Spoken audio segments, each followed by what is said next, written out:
Bonjour et merci de participer à ce petit moment de réflexion autour de la question des inégalités de genre. Une très belle question, assez sensible, et du coup il faut commencer par constater que je suis un homme, que j'ai 60 ans, que je suis médecin, psychiatre et que forcément ça va impliquer que j'ai un regard biaisé sur cette question des inégalités de genre. Alors j'ai essayé de faire tout ce que je pouvais pour rester au plus près des faits, mais c'est impossible, et donc je m'en excuse, et je suis sûr que vous ne manquerez pas de constater que par moments je dis peut-être des choses que vous ne partagez pas. Et d'ailleurs, je vais essayer d'expliquer pourquoi il y a des inégalités de genre, et bien entendu, expliquer, ça n'est pas justifié. Il y a aujourd'hui ce que l'on dénomme une domination de classe entre les hommes et les femmes, avec même ce que certains appellent une culture de viol, et je pense que tout ça est très pertinent, et c'est important de l'expliquer si on veut lutter contre, expliquer, ça n'est pas justifié.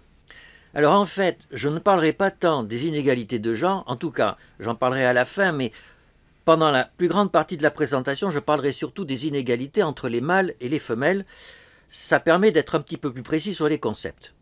Alors du coup, il faut définir qu'est-ce que c'est qu'un mâle et qu'est-ce que c'est qu'une femelle. Tout ça vient du fait que les êtres vivants se reproduisent. Parfois, ils se reproduisent en se coupant en morceaux, par exemple en se clonant, et puis parfois on dit qu'il y a une reproduction sexuée.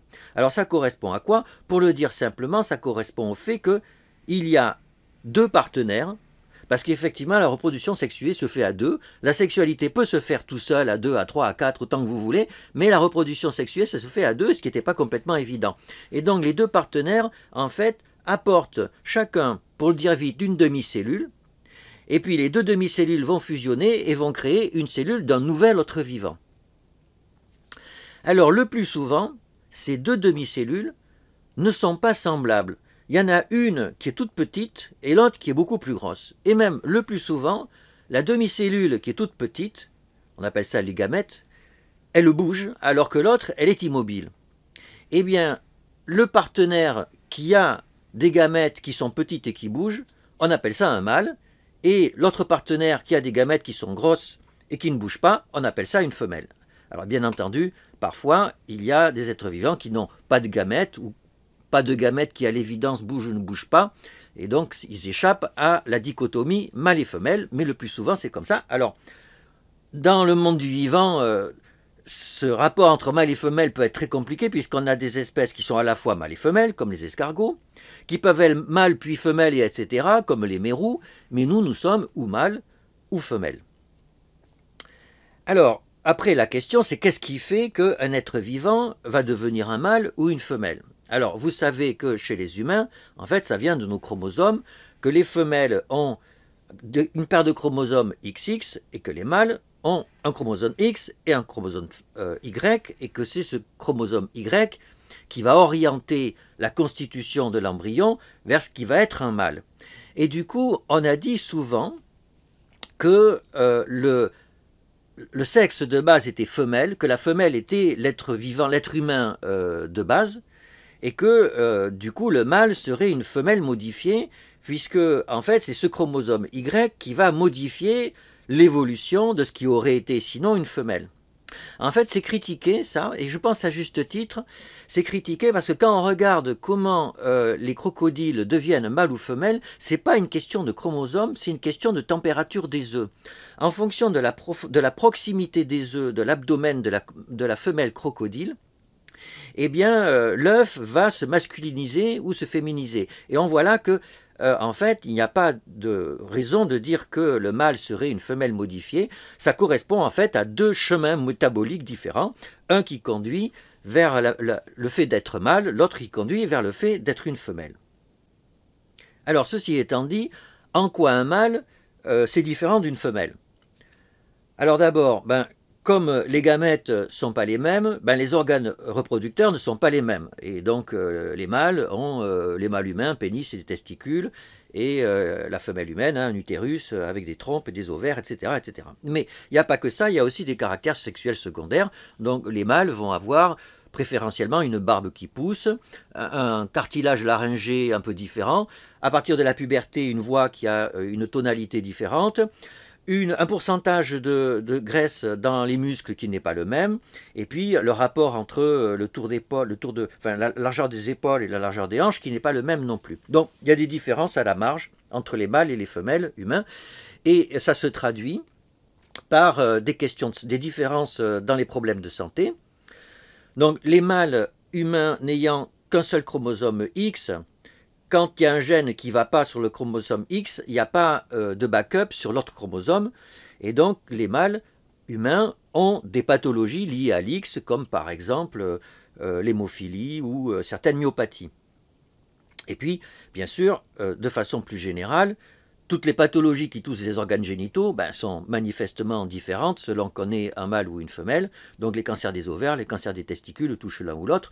Et même, par exemple, les cancers du sein, alors que les mâles ont des seins, mais pour des raisons endocriniennes, le fonctionnement des seins chez la femelle n'est pas le même que chez le mâle. Et donc, chez l'humain, il y a 100 cancers du sein chez les femelles pour un cancer du sein chez les mâles. Donc tout ça, c'est évident. Alors après, il y a des différences de problèmes de santé entre mâles et femelles qui sont beaucoup moins évidents.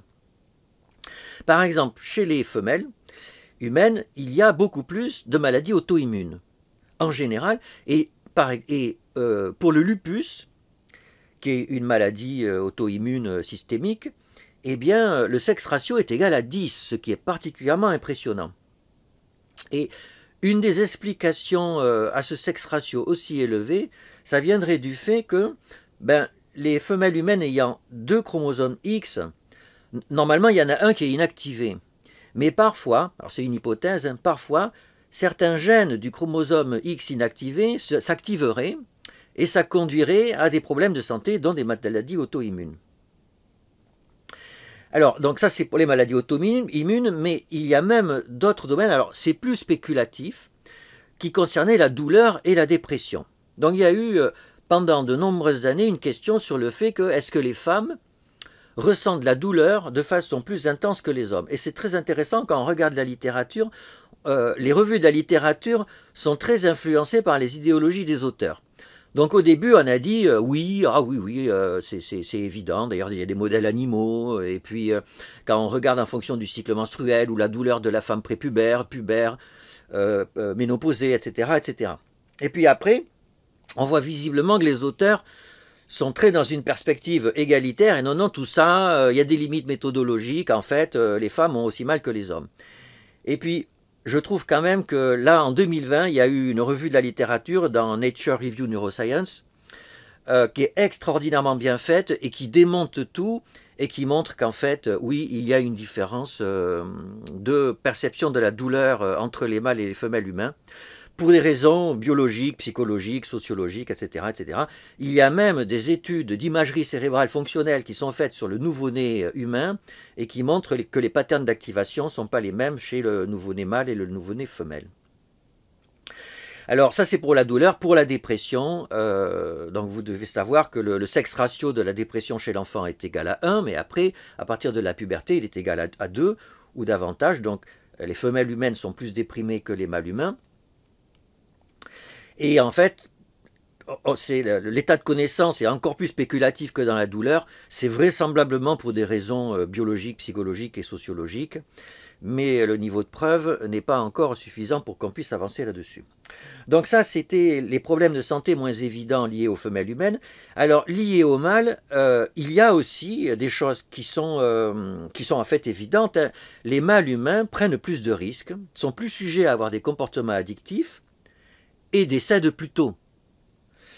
Et d'ailleurs, c'est même très impressionnant quand on regarde le rapport des risques instantanés de décès selon qu'on est un homme ou une femme. C'est-à-dire, risque instantané de décès, le rapport des risques instantanés de décès, c'est le rapport de la probabilité de mourir à un instant donné selon qu'on est un homme, un mâle ou une femelle. Et donc, juste après la naissance, il est un tout petit peu en défaveur des mâles, mais un tout petit peu. Donc le nouveau-né mâle a un peu plus de risque de mourir que le nouveau-né femelle pour des raisons qui ne sont pas complètement claires de ce que j'ai lu dans la littérature. Et puis, à partir des premières années de vie, c'est quasiment 1. Et puis, à partir de 13-14 ans, ça monte brutalement à 3. Donc, ce qui est colossal.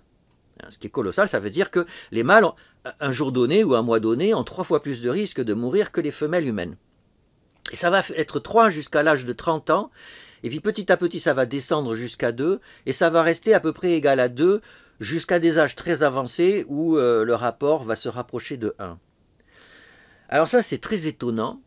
On peut se demander pourquoi. Pourquoi les hommes mâles, à partir de l'adolescence, prennent plus de risques, et ça se traduit par les addictions, et en plus de probabilité de mourir. Et si on prend du recul, on pourrait presque se dire que peut-être qu'il y a un intérêt pour l'espèce à ce que les mâles meurent assez tôt. Et alors ça va vous surprendre comme hypothèse, mais en fait c'est pas du tout surprenant. C'est une question. Derrière ça, il y a une question que se sont posées les biologistes de l'évolution. C'est dans les espèces sexuées, à quoi servent les mâles? Pourquoi cette question? Prenez l'exemple des lions par exemple. Qu'est-ce qu'il fait le lion? Il fait pas grand-chose. Hein. De temps en temps il va chasser, mais en fait c'est surtout la lionne qui chasse. La lionne, elle accouche. Elle s'occupe des lionceaux. Le lion, à la limite, il protège la meute, il la protège des ennemis. Mais souvent, les ennemis des lions, c'est les autres lions. En fait, donc les lions, en fait, leur job, c'est de protéger la meute des autres lions. Et donc, en échange, le lion, il consomme énormément d'énergie. Quand la lionne va chasser, elle va chasser pour elle, pour les lionceaux, mais aussi pour le lion. Et d'ailleurs, entre nous, c'est lui qui pique la nourriture en général dès le début.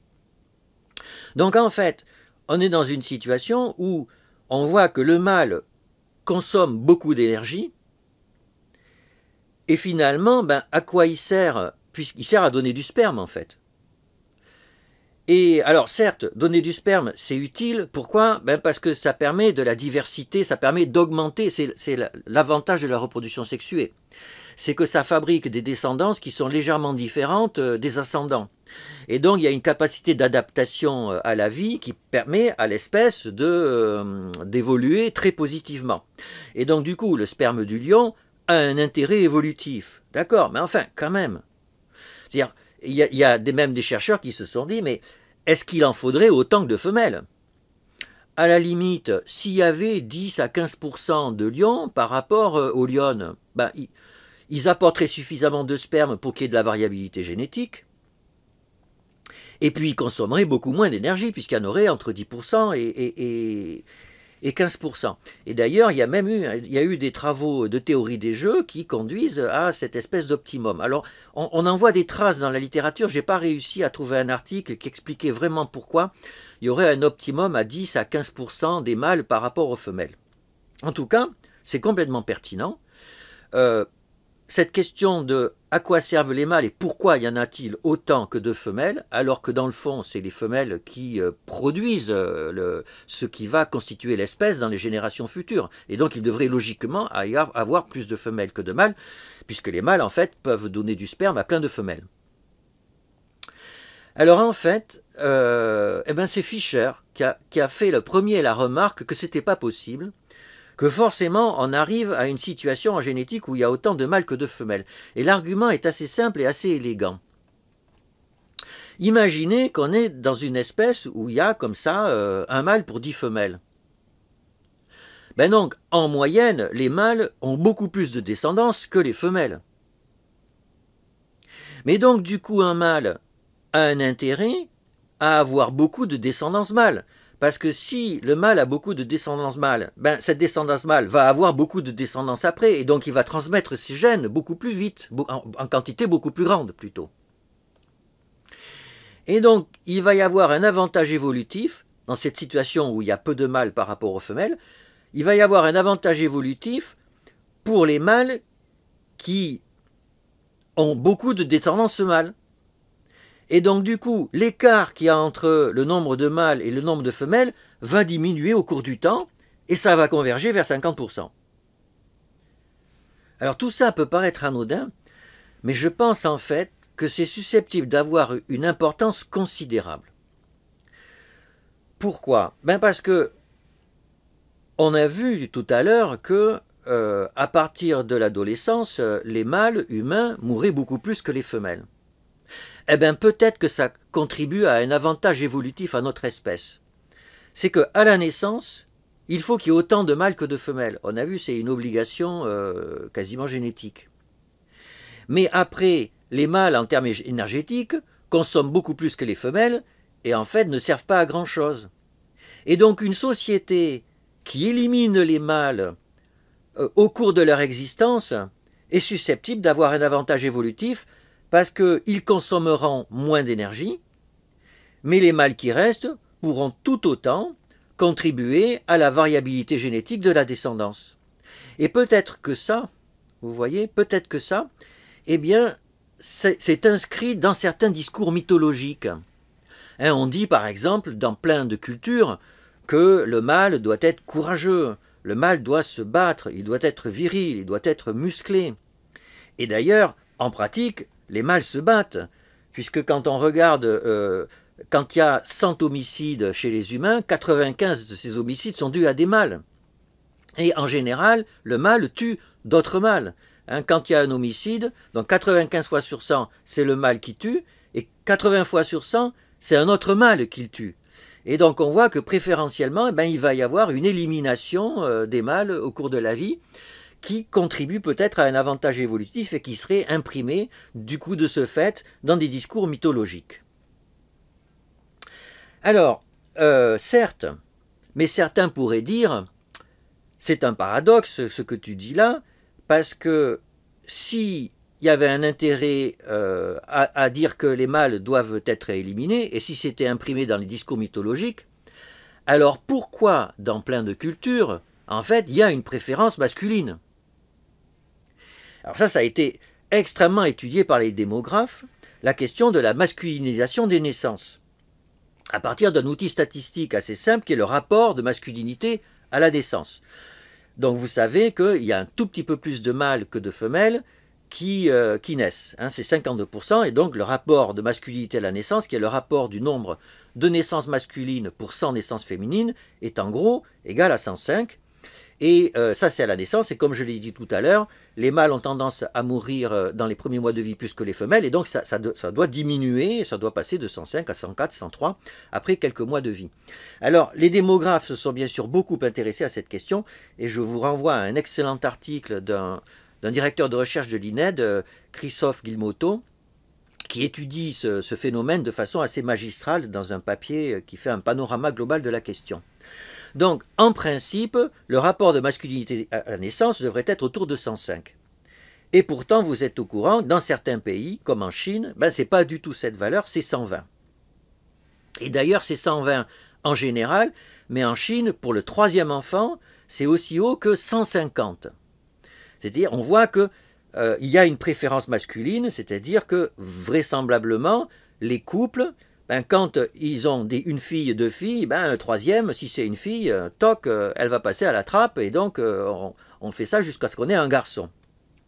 Et ça a conduit à ce que certains nomment un génocide féminin, puisque, tenez-vous bien, on a estimé que ces stratégies liées à la préférence de mâles ont conduit à l'élimination de 100 millions de femelles humaines sur la planète, et ce qui est absolument incroyable quand on le lit, et qui est bien sûr un problème de toute première importance.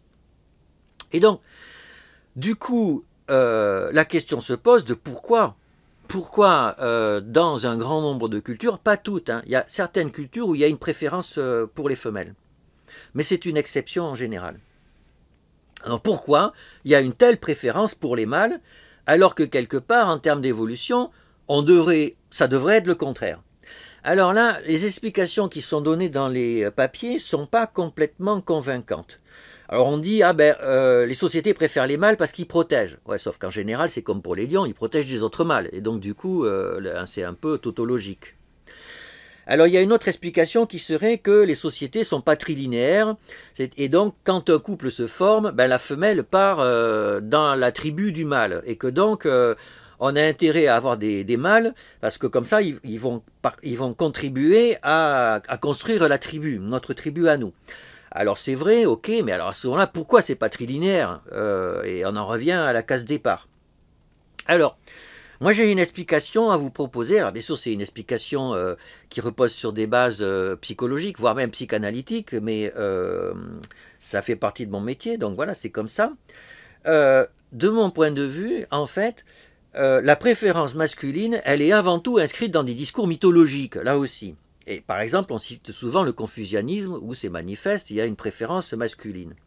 Alors pourquoi il y aurait cette inscription de la préférence masculine dans les récits mythologiques? Eh bien, ça participerait d'une formation réactionnelle. Voilà. Alors, je sais bien, c'est spéculatif. Qu'est-ce que c'est qu'une formation réactionnelle? Ben, c'est ce que disent les psychanalystes. Vous savez, certaines personnes, vous avez certaines personnes qui sont fascinées par la saleté, par, en fait, au fond d'eux, manipuler la boue, les excréments, etc. C'est quelque chose qui leur apporte une intense jubilation. Mais c'est dégoûtant. Socialement, il ne faut pas faire ça. Et donc du coup, ben, dans leur vie, ils vont se construire exactement à l'opposé. Ça va être des gens qui vont être extrêmement propres, très hygiéniques, qui vont s'occuper de problèmes d'hygiène à l'hôpital, vous voyez. Alors qu'en fait, au fond d'eux-mêmes, c'est exactement le contraire. C'est pour ça qu'on appelle une formation réactionnelle. Et entre nous, cliniquement, c'est assez pertinent. Eh bien, on pourrait imaginer que, ben, quelque part, en fait, nos sociétés savent que les hommes ne servent pas à grand-chose et qu'il faudrait les éliminer, et qu'en fait c'est intenable, et qu'il y aurait un discours complètement opposé qui s'est construit, un discours réactionnel qui dirait ben non, ben finalement il faut beaucoup d'hommes. Alors je sais, c'est spéculatif, mais comme je trouve que les explications qui sont données sur les préférences masculines ne sont pas toutes convaincantes, ben j'apporte mon eau au moulin. Alors, à propos du rapport de masculinité à la naissance, il y a quand même des choses très bizarres qui se passent. D'abord, vous ne savez peut-être pas, mais que le rapport de masculinité à la naissance augmente avec le niveau socio-économique.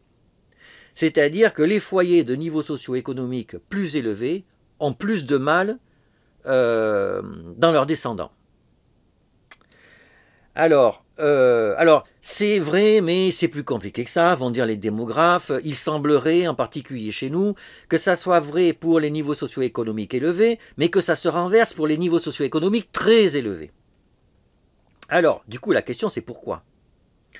Alors, certains ont dit, ben, en fait, comment on fait pour sélectionner des mâles à la naissance? Ben, comment on fait aujourd'hui? Ben, on fait une échographie, et puis si on voit que c'est un mâle, ben, on fait une interruption de grossesse. En gros, c'est la solution la plus simple. Hein. Or, qui peut faire une échographie? Qui peut faire une interruption de grossesse? Ben, en général, les foyers de niveau socio-économique les plus élevés. Donc, ça serait un argument.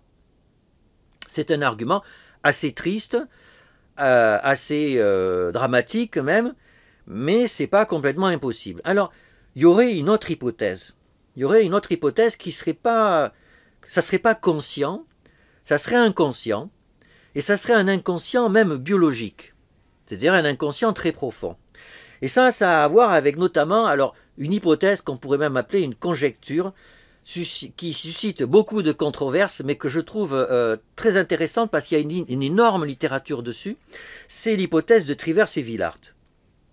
Alors cette hypothèse, qui a été émise à la fin du XXe siècle, elle est la suivante. C'est vraiment dans une perspective évolutionniste.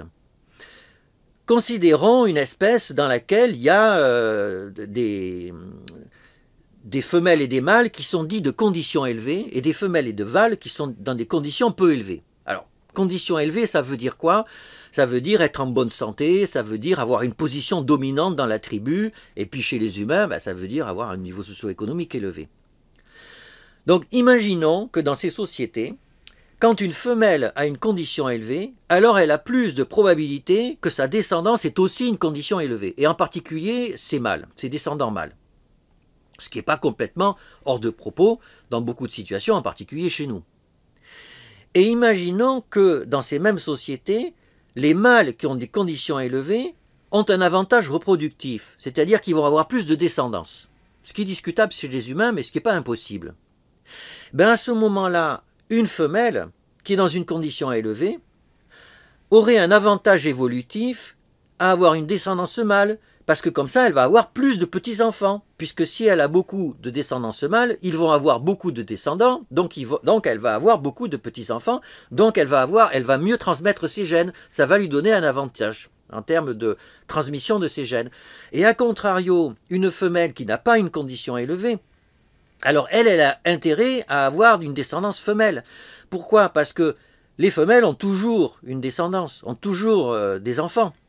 Alors que les mâles peuvent en avoir pas beaucoup ou énormément en fonction de leur niveau, de leurs conditions. Et donc une femelle qui a une condition qui n'est pas élevée, ben, elle a intérêt à avoir une descendance femelle qui va avoir 2, 3, 4, 5, 6 descendants à son tour, mais elle n'a pas intérêt à avoir des mâles comme descendance parce que ces mâles ne vont pas avoir de descendance. Alors voilà l'hypothèse de Trivers et Villard. Alors du coup la question qui se pose c'est est-ce que ça se vérifie en pratique? Alors ça a été étudié chez les mammifères. Et alors il y a des revues de la littérature, c'est discuté. Et pourquoi c'est discuté? Parce qu'il y a des études positives et des études négatives. Pourquoi il y a des études positives et négatives? En particulier parce que c'est pas facile méthodologiquement de définir qu'est-ce que c'est qu'une femelle de condition élevée. Et donc, en fait, il a quand même si la littérature n'est pas consensuelle, les dernières revues de la littérature sont plutôt en faveur de l'existence de l'hypothèse de Trivers et Villard. Et alors, mais est-ce qu'il y aurait une explication à ça? Alors oui, il y a plusieurs explications. Il y aurait une explication prénatale, donc extrêmement biologique. Alors le truc, c'est que, en fait, un embryon de mammifère, dès qu'il a quelques jours de vie, à une semaine de vie, l'embryon est constitué de blastocytes, et ces blastocytes envoient un signal moléculaire d'interféron tau à l'organisme maternel, pour signifier à l'organisme, attention, il y a une grossesse, et il faut arrêter toutes les histoires de progestérone, d'œstrogène, etc., qui risquent de perturber la grossesse. Donc, très tôt, à une semaine de vie, l'embryon envoie un signal pour dire à la femelle, tu es enceinte. Eh bien, figurez-vous que quand l'embryon est mâle ou femelle, ben le signal d'interféron tau n'est pas exactement le même. Et donc, quelque part, la femelle gestante a une information sur le sexe de l'embryon qu'elle a en elle-même. Et donc, du coup, cet organisme peut décider d'adapter son métabolisme, par exemple en changeant sa glycémie. Et on sait qu'avoir une glycémie élevée ou pas élevée chez une femelle gestante, ça va avoir un effet différent selon que l'embryon est un mâle ou une femelle. Et donc, quelque part, il peut y avoir, juste en termes biologiques, en prénatal, quelque chose qui peut faire que une femelle pourrait orienter la naissance statistiquement plutôt vers plus de mâles ou plutôt vers plus de femelles. Alors ça, c'est l'explication prénatale, mais il y a aussi une explication postnatale. Figurez-vous que chez beaucoup de mammifères, et ça a été étudié chez des bovins, chez des primates, eh bien la composition du lait des femelles qui allaitent n'est pas le même selon que le nouveau-né est un mâle ou une femelle. Alors les données sont assez solides chez les mammifères. Qu'en est-il chez les humains? C'est beaucoup plus discutable. Il y a une revue de la littérature qui a été faite dans la revue Nutrients. Les données, alors en plus méthodologiquement c'est fragile parce que la composition du lait c'est extraordinairement riche, donc il y a des problèmes de comparaison multiples, donc d'interprétation des résultats. C'est à prendre avec prudence. Enfin quand même, il y a une étude qui a été faite au Kenya qui montre que le lait des femmes allaitantes de catégorie sociale élevée est plus riche sur les mâles que sur les femelles, et c'est le contraire pour les catégories sociales plus inférieures. Donc ça serait en faveur de l'hypothèse de Trivers et Villard. Et il y a une autre expérience, un autre résultat expérimental assez surprenant, et très astucieux méthodologiquement. Si les femelles qui allaitent adaptent la composition de leur lait au nouveau-né qu'elles allaitent. Alors normalement, si elles ont des jumeaux de sexe différents, ça devrait poser problème par rapport à des situations où elles ont des jumeaux, des faux jumeaux de même sexe. Parce qu'avec des jumeaux de sexe différents, on ne pourrait pas adapter la composition du lait. Et donc ça devrait se voir. Figurez-vous qu'il y a un papier qui montre que la taille, quand on prend des jumeaux allaités, la taille à l'adolescence de ces jumeaux, quand ils sont à l'origine de sexes différents, elle est plus petite et le poids est plus petit que s'ils sont de même sexe, comme si le fait que le lait n'avait pas pu être adapté, et donc du coup ça aurait eu un impact à long terme. C'est spéculatif, mais enfin c'est quand même pas si, ça fait réfléchir. Alors, Trivers et Villard, on a vu chez les mammifères, c'est possible. Qu'en est-il chez l'humain? Alors là, le sujet est encore plus sensible. Là aussi, les résultats sont contradictoires, mais quand même, il y a une revue de la littérature qui a été faite en 2007, qui a tendance à dire plutôt oui. C'est-à-dire quand les études sont bien faites, elles sont plutôt en faveur de l'hypothèse de Trivers et Villard. En particulier, il y a un très beau papier d'Almont et Edlund, qui est paru en 2007 aussi, qui porte sur toutes les naissances aux États-Unis entre 83 et 2001, 48 millions de naissances, 300 000 décès autour de la naissance, et qui montre que les femmes mariées, mieux éduquées et plus jeunes ont plus de naissances de mâles, alors que les femmes jeunes et non mariées ont plus de mortalité après la naissance. Ce qui serait en faveur de l'hypothèse de Trivers et Villard. Voilà. Alors vous voyez déjà qu'au niveau de tout ce qui est de la génétique, de la pression évolutive, de la conception de l'embryon, de sa croissance, etc., la question des inégalités entre le mâle et la femelle est extraordinairement compliquée. D'ailleurs, il y a une autrice qui dit, pour conclure, « Sex is not random ». Et que même sexe, c'est compliqué. Le sexe qui a à la fois des facteurs biologiques, etc., qui expliquent que c'est pas aléatoire, qu'il y a des différences et qui se confirment chez les mammifères et qui existent sûrement chez l'humain aussi. Bon, alors, la biologie, l'évolution et tout ça, et la conception, c'est une chose, mais maintenant, il faut s'intéresser au nouveau-né.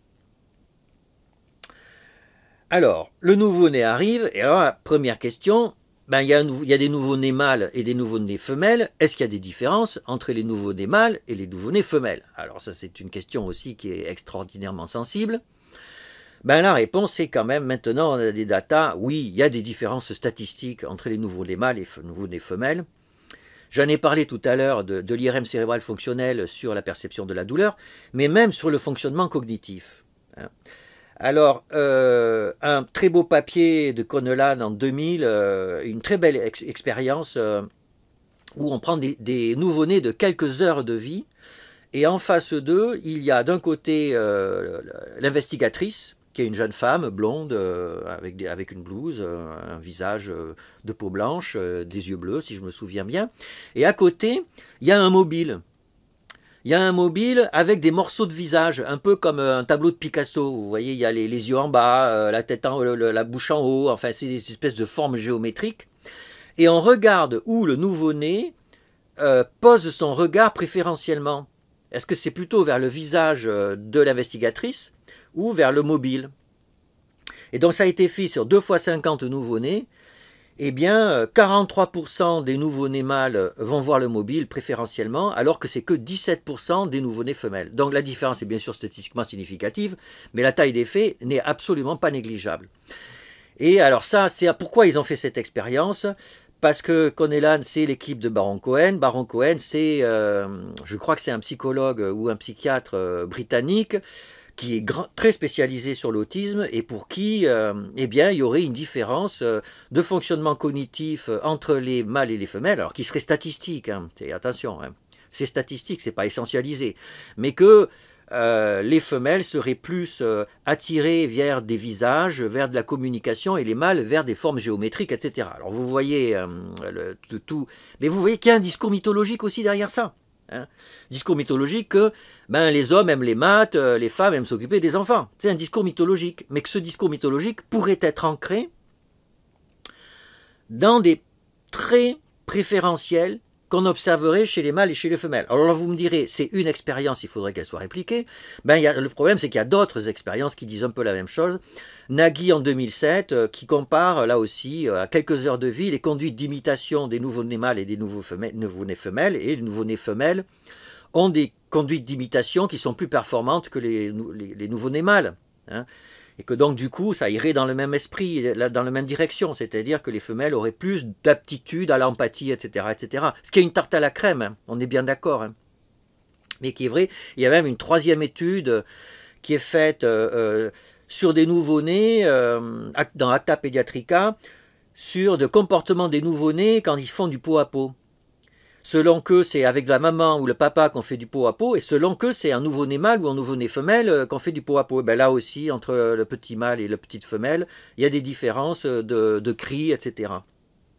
Et enfin, on enfonce le clou, ça a été étudié alors de façon beaucoup plus expérimentale chez les macaques, et on retrouve la même chose, c'est un papier de Scientific Reports en 2015.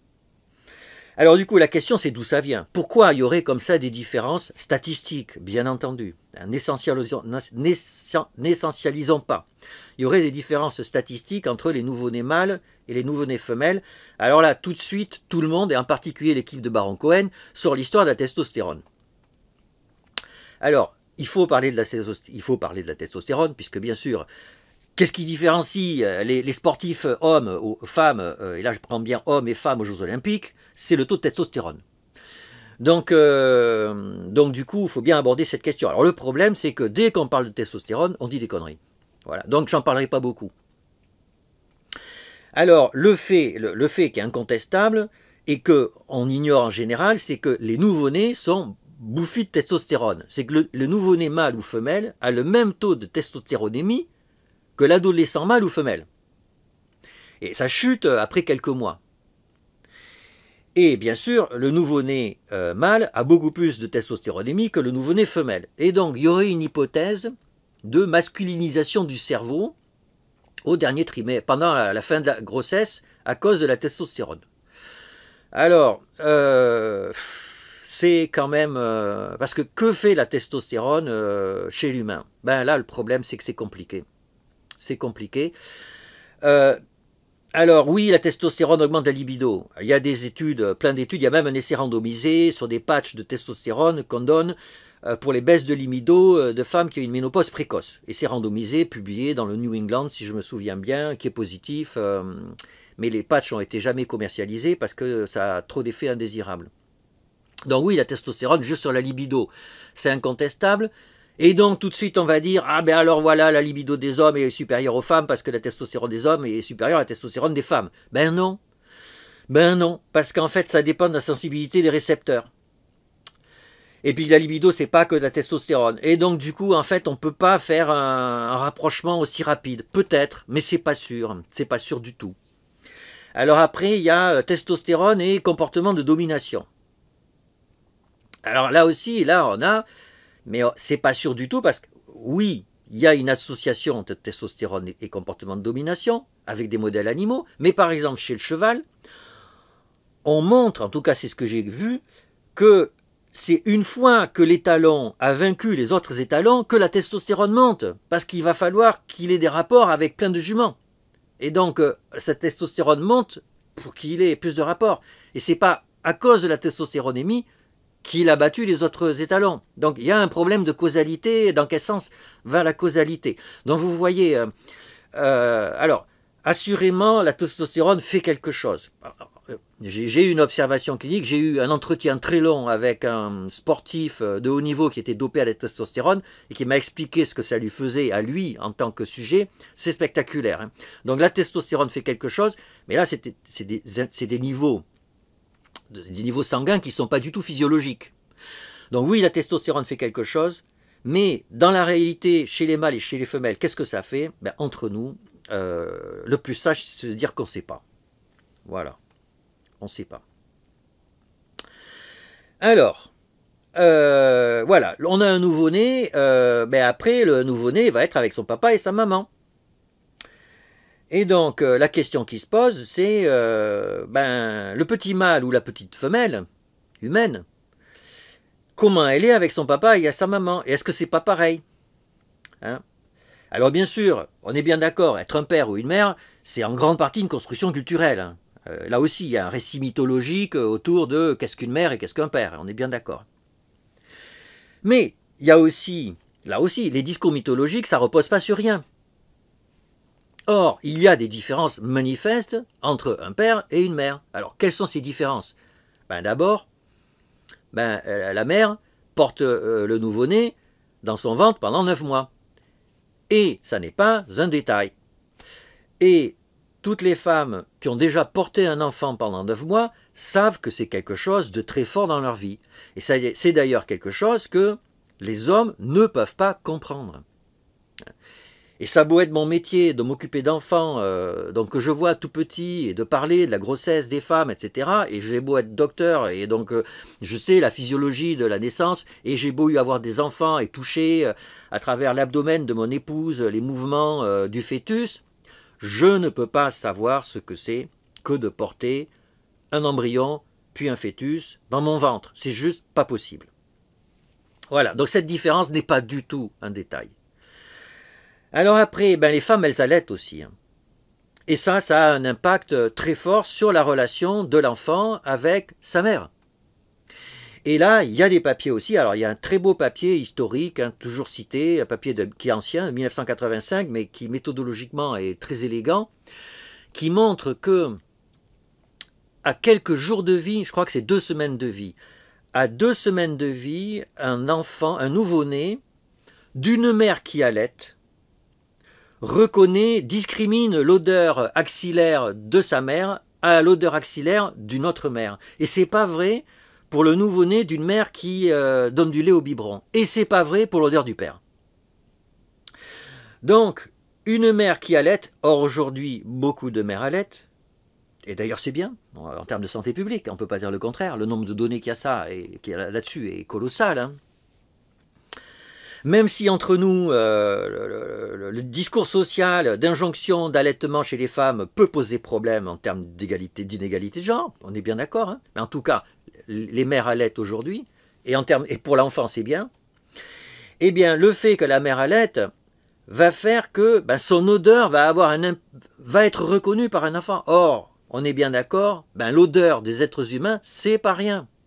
C'est pas rien. Et donc forcément, ça va avoir un impact sur la proximité. C'est très archaïque, hein, les odeurs c'est très archaïque, c'est très puissant. Et donc, le petit humain de la mère qui allaite va avoir un rapport privilégié avec sa mère, ne serait-ce qu'à cause de ça. Et puis bien sûr, du fait qu'elle le nourrit. Et que être nourri par quelqu'un, c'est considérablement important. Donc tout ça pour dire, là, c'est juste une constatation alors de clinicien bien sûr, mais un petit humain n'a pas le même rapport avec sa mère qui l'allaite qu'un petit humain avec son père. Voilà. Et c'est pas tout, figurez-vous. C'est pas tout parce qu'il se passe quelque chose du côté du papa aussi. Alors c'est bien connu, hein, mais on le sous-estime. C'est que une femme qui accouche, elle sait qu'elle a un enfant. C'est son enfant. Alors après, il peut y avoir...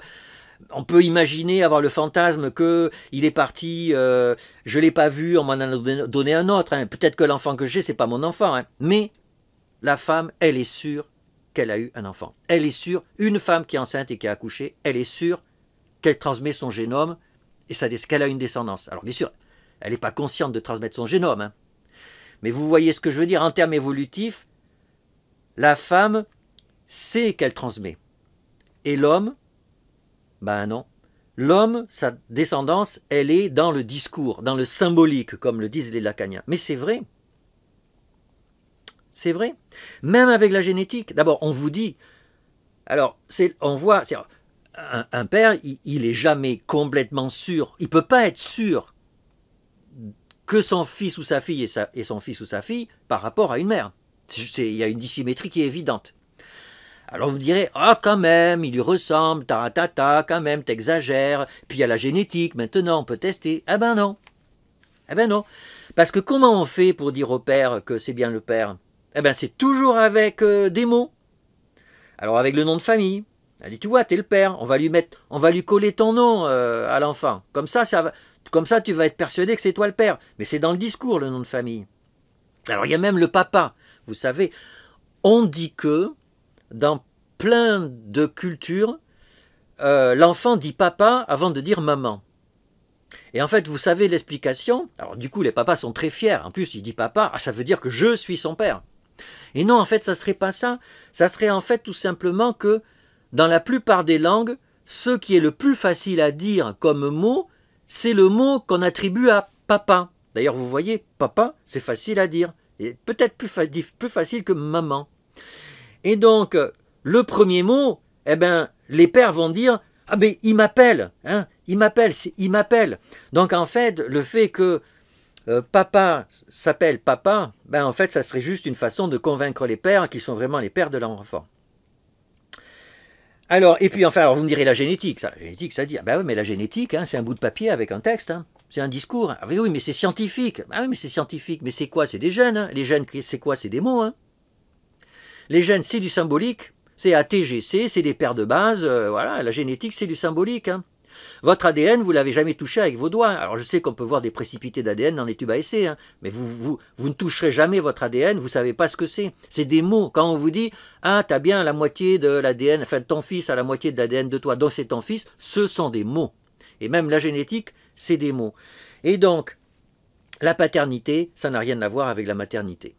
Même si, bien sûr, en pratique, hein, tout le monde s'occupe des enfants aujourd'hui, on est bien d'accord, hein, mais de façon archaïque, il y a une vraie différence. Eh bien, figurez-vous pourquoi j'insiste là-dessus. Parce que ça conduit à des stratégies comportementales chez les hommes. Et que, vous allez le voir, c'est pas du tout n'importe quoi, et ça explique plein de choses que l'on voit au niveau des inégalités de genre. Alors, pourquoi? Eh bien, parce que, fondamentalement, je vous l'ai dit, la femelle, elle est sûre qu'elle a une descendance, le mâle n'est jamais sûr qu'il a une descendance.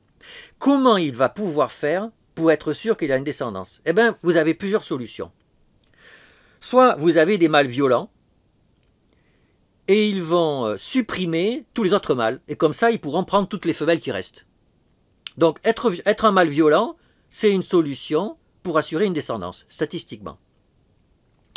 Vous avez une autre stratégie possible, c'est le mâle possessif. C'est-à-dire, vous prenez une femelle, vous l'enfermez, vous l'engrossez, et puis vous surveillez qu'elle ne voit personne d'autre. Et comme ça, quand elle accouche, a priori, c'est vous le père, vous en êtes sûr.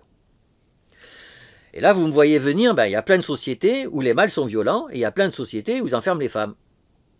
Mais, heureusement, il y a une troisième stratégie. C'est que ça coûte cher d'être violent et d'être possessif. Être violent, ça prend des risques. Hein. Et puis être possessif, ça consomme beaucoup d'énergie. Et donc vous avez une troisième stratégie qui ne vous assure pas d'avoir une descendance comme les autres, mais qui vous assure de vivre longtemps. Et donc c'est un avantage évolutif. C'est une stratégie du mâle féminisé. C'est que si le mâle est féminisé, le mâle violent ne va pas l'agresser parce qu'il le prend pour une femelle. Et donc le mâle féminisé va se glisser dans les interstices, il va pouvoir se reproduire. Alors il n'est pas sûr que sa descendance soit sa descendance. Hein. Mais au moins il est pépère, il ne dépense pas d'énergie à se battre ou à posséder, et donc il vit sa vie sans trop dépenser d'énergie. Alors vous me direz, et donc voilà, il y aurait trois typologies de mâles. Vous y aurez les mâles violents, les mâles possessifs, les mâles féminisés. Alors vous me direz, tu délires là? Ah ben non, alors peut-être que je délire, hein, mais enfin il y a des exemples. Alors par exemple chez le grillon, il y a des grillons féminisés. Vous savez, le mâle grillon, il fait du bruit. Pourquoi? Parce que comme ça, il attire la femelle. Eh bien, comme vous avez à côté des mâles féminisés, c'est-à-dire c'est des grillons mâles qui font pas de bruit. Mais ils se mettent à côté du mâle qui fait du bruit et ils attrapent les femelles au passage. Mais l'avantage du grillon féminisé, c'est qu'il ne dépense pas d'énergie à faire du bruit. Donc, il a un avantage évolutif. Et figurez-vous, mais alors c'est encore plus top, il y a des lézards, ça s'appelle des lézards à taches latérales, figurez-vous qu'ils ont opérationnalisé ces trois types de mâles dont je vous ai parlé. C'est-à-dire, vous avez des lézards à taches latérales, dont certains ont la gorge orange, d'autres ont la gorge bleue, et d'autres ont la gorge jaune. Il y a trois types de mâles de lézards à taches latérales. Eh bien, figurez-vous que ceux qui ont la gorge orange sont violents, ceux qui ont la gorge bleue sont possessifs, ceux qui ont la gorge jaune sont féminisés. Et ils ont chacun un avantage l'un sur l'autre. C'est-à-dire que le violent bat le possessif. Alors, je ne sais pas, ils se battent mutuellement dans un sens et ça finit par faire un jeu comme pierre, ciseaux, caillou.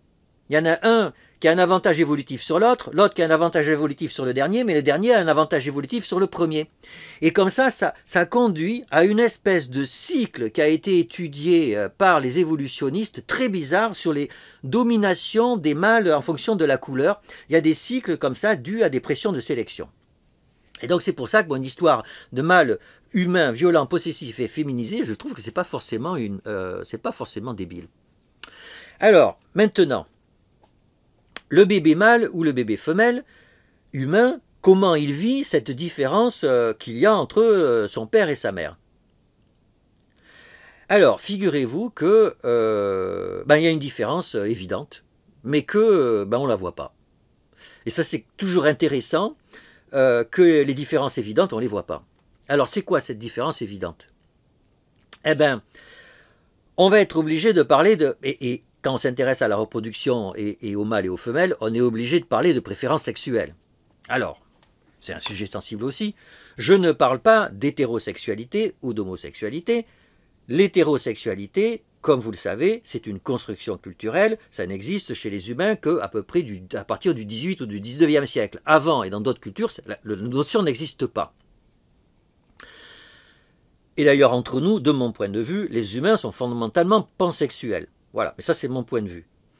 Mais néanmoins, il y a une préférence sexuelle. Et chez tous les êtres vivants en reproduction sexuée, il y a une reproduction sexuelle qui a été étudiée par les biologistes, chez les insectes, chez les mammifères, avec des histoires de phéromone, etc., qui sont très fortes chez les insectes, moins fortes, plus on est chez les mammifères, les primates et chez les humains, c'est moins fort, mais il y a quand même quelque chose comme ça. Et d'ailleurs, bien évidemment, il y a un avantage évolutif à ce que les mâles soient attirés par les femelles et les femelles soient attirées par les mâles.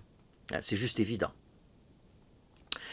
Alors, ceci étant dit, regardons ce qui se passe du côté du bébé mâle et du bébé femelle. Le bébé mâle, par rapport à sa mère, il a quelqu'un qui le nourrit et qui a une bonne odeur, donc ça c'est très bien, et qui est en plus du sexe opposé, donc c'est très bien. Et donc, alors que le père, il a rien. Non seulement c'est le même sexe, mais en plus il me nourrit pas, il n'a pas l'odeur qui m'attire. Alors que chez le bébé femelle, c'est beaucoup plus diversifié, parce que chez le bébé femelle, la mère nourrit à une bonne odeur, donc je suis attiré par ma mère, mais potentiellement, je suis attiré par mon père parce qu'il est du sexe opposé. Ça vient de la préférence sexuelle. Et c'est ce qui fait que les rapports des mères avec leurs fils sont fondamentalement différents des rapports des mères avec leurs filles. Et ça aussi, il y a une énorme mythologie autour de ça. Il suffit de voir tout ce qui se passe dans le pourtour méditerranéen entre les fils et leurs mères. Et même dans la littérature, il y a un très beau texte de Romain Gary qui dit à l'aube de la vie, l'amour maternel fait une promesse qu'il ne tient jamais. À l'aube de la vie, l'amour maternel fait une promesse qu'il ne tient jamais. Quand une femme nous prend dans ses bras ou nous serre sur son cœur, ce ne sont plus que des condoléances. C'est terrible, c'est terrible comme truc. C'est que l'amour maternel est une promesse qui ne sera jamais tenue. Et quand une femme ne prend dans ses bras, ce ne sont que des condoléances. Pourquoi? Parce qu'en fait, Romain Gary a un rapport très particulier avec sa mère. C'est inutile de le dire. Donc c'est pas un truc universel. Mais beaucoup d'hommes ont un rapport très particulier avec leur mère. Et en fait, beaucoup d'hommes, quand ils se marient, quand ils ont une compagne, c'est un lieu commun de dire en fait c'est leur mère qu'ils cherchent dans leur compagne. Il y a plein de femmes qui disent ça. J'en ai marre, je suis pas ta mère. Voilà. Et donc il y a une frustration terrible chez beaucoup d'hommes. En fait, bien sûr, ils ne trouveront jamais leur mère dans leur épouse. De là, l'idée de Romain Gary, ce sont des condoléances, quoi. En fait, toute femme que j'aurai après dans ma vie, ça ne sera que des condoléances par rapport à la promesse de l'amour maternel. Alors pourquoi je dis ça? Parce que de mon point de vue, c'est quelque chose qui explique en partie pourquoi il y a des féminicides. Pourquoi il y a autant d'hommes qui tuent les femmes qu'ils aiment. Parce que au fond d'eux, en fait, la femme qu'ils aiment n'est qu'un substitut par rapport à la femme qu'ils aimaient avant tout et dont ils n'ont pas conscience de ça. C'est pour ça que je dis qu'il faut expliquer pourquoi tout ça se passe comme ça. C'est en l'expliquant pourquoi il y a des féminicides qu'on pourra lutter contre les féminicides. Et d'ailleurs, vous savez, de façon très intéressante, tout à l'heure je vous disais que la plupart des homicides sont faits par des hommes, hein, 95% des homicides sont faits par des hommes, et en général, les hommes tuent des hommes, sauf dans les pays les moins violents. C'est-à-dire à Singapour, au Japon, en Suisse, où il y a très peu de violence, et en France, il y a très peu de violence, on est parmi les pays les moins violents du monde, et bien dans les pays les moins violents du monde, eh bien, les hommes tuent beaucoup moins d'hommes que dans les autres pays, mais ils tuent presque toujours autant de femmes. C'est-à-dire le féminicide résiste à la baisse de la violence dans les sociétés. Et si le féminicide résiste, c'est qu'il y a quelque chose d'autre que le facteur général de violence. Et c'est quelque chose d'autre, eh bien ça vient peut-être du fait que les hommes ont un rapport très compliqué avec les femmes.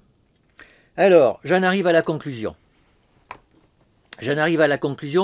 Vous voyez que conception, naissance, construction d'un mâle ou d'une femelle, chez les humains, eh ben, ça fourmille d'éléments différenciants. C'est-à-dire il y a plein de choses qui font que les petits mâles et les petites femelles, et les mâles et les femelles, ne sont pas pareils chez les humains. Alors, certains, c'est des détails, hein, des fonctionnements cognitifs qui sont légèrement différents, etc.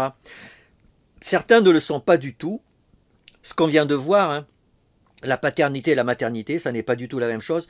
Et pour moi, alors vraiment quelque chose sur lequel j'insiste, la question du coût énergétique des mâles par rapport à leur utilité pour l'espèce, qui est quelque chose d'absolument colossal, hein, c'est-à-dire, comme je vous le disais, en fait, les mâles, quelque part, ne servent pas à grand-chose dans une espèce, sauf qu'on ne peut pas faire autrement, pour des questions génétiques, d'en avoir 50%. Et ça, c'est un problème.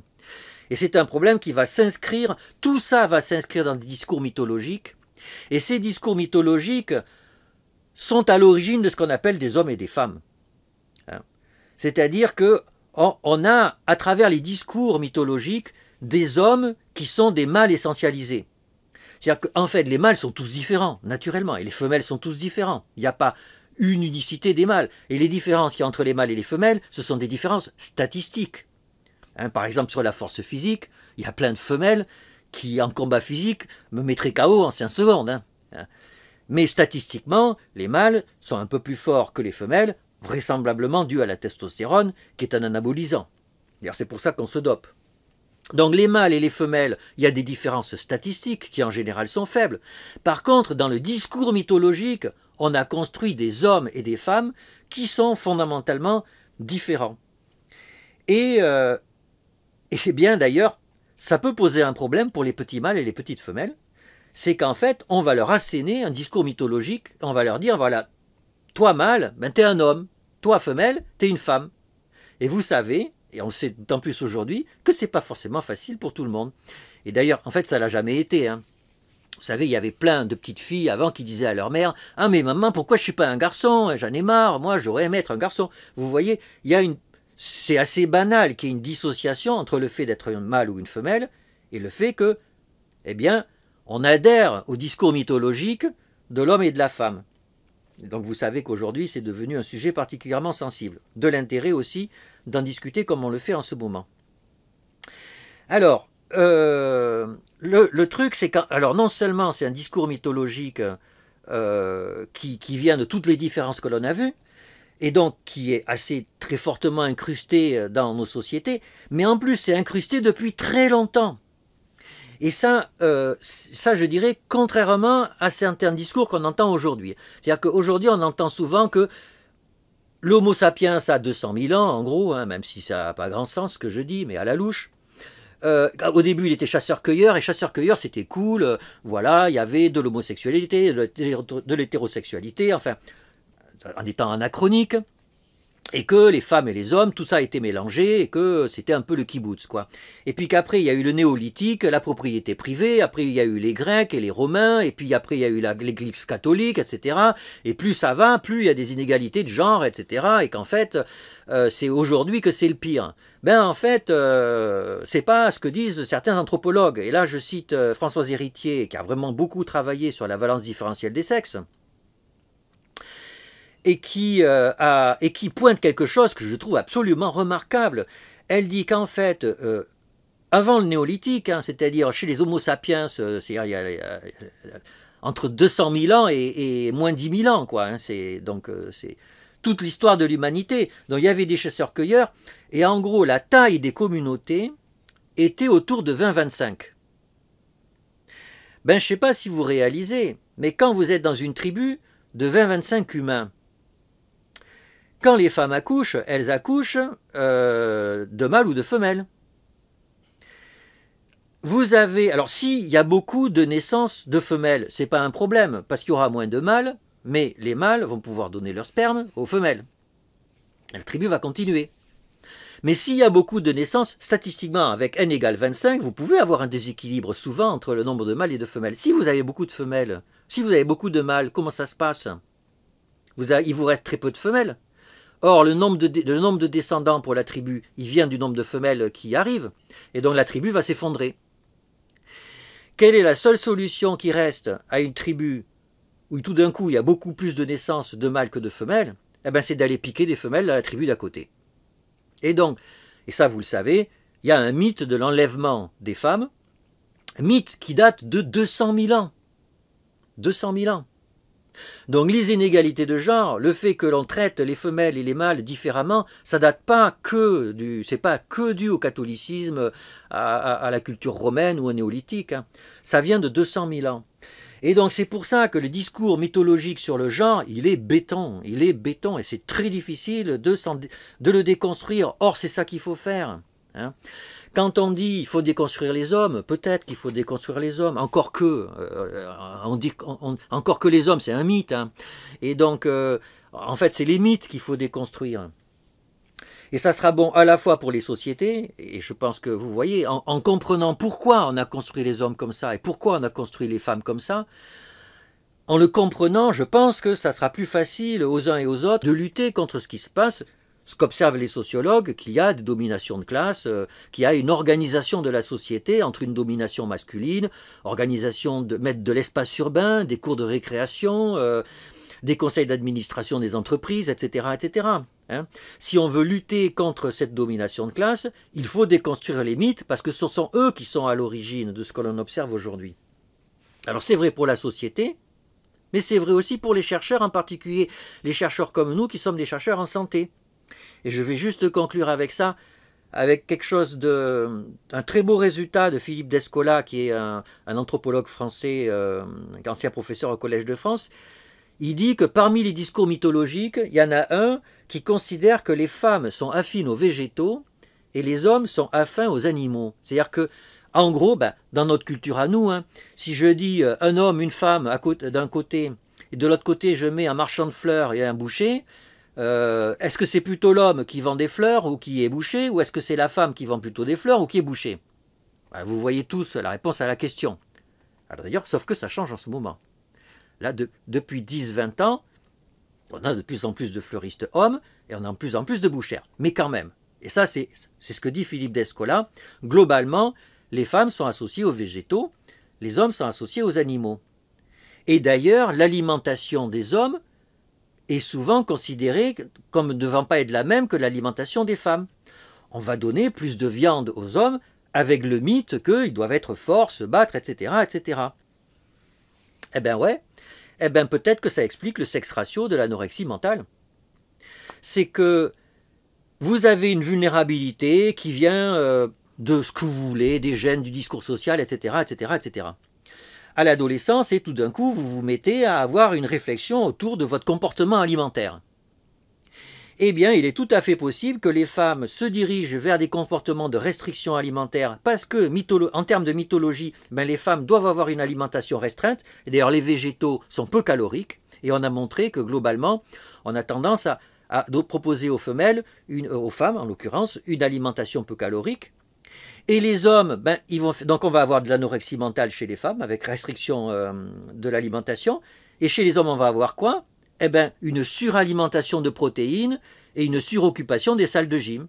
Et ça, c'était l'hypothèse que proposait Jean Chambry, un collègue pédopsychiatre français, de dire que l'équivalent anorexique chez l'homme, c'est les conduites de surinvestissement de la musculation avec une surconsommation de protéines. Voilà. Alors, conclusion de la conclusion, la question des inégalités de genre, elle est extraordinaire, mais extraordinairement complexe. et que cette complexité, on est obligé de l'aborder, obligé si on est scientifique, parce que quand nous interprétons les résultats de nos études, nous devons les interpréter au regard de la complexité des phénomènes sous-jacents, et nous devons comprendre cette complexité en tant que citoyens, parce que pour déconstruire les inégalités de genre que l'on constate tous les jours dans notre société, eh bien, il faut mieux les comprendre. Au plaisir pour en discuter.